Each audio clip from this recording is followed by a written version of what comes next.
Okay, Lauren, thanks very much. It is 6:01 right now. Educators want to keep kids at home this fall instead of going back to the classroom. Superintendents across the state are demanding or debating whether to bring those kids back to school, continue learning online, or some kind of combination of both. We have team coverage of that story this morning with Megan Knight and Mark Roper. Starting with Mark, he's outside Poly and Western High School in North Baltimore. So, Mark, what are the unions representing teachers in the state asking for?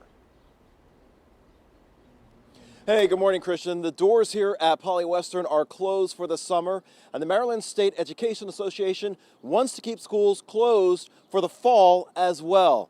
Now, supporters of virtual classrooms for the start of the 2020-2021 school year made their recommendation in a virtual press conference Tuesday, and the ones who are making the push for students to stay home, to stay safe during the pandemic include the teachers group, the Maryland State Education Association, the Baltimore Teachers Union, and the Maryland PTA.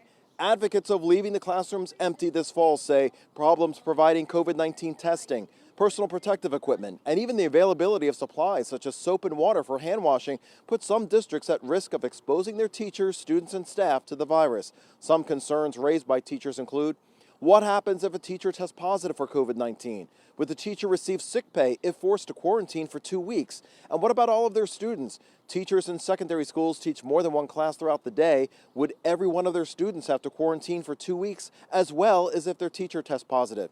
And also, substitutes teach in multiple schools. A substitute teacher who tests positive could infect multiple students at multiple schools. These are just a few of the many questions educators want answers to before they head back to teaching inside a classroom. We have not been provided funds for the upcoming year from the federal or state level needed to make our schools healthy and safe. Health experts still consider an in-person return to school as high risk, and districts have yet to include in preliminary plans how to appropriately address and maintain the health and safety protocols needed to resume even minimal in-person learning.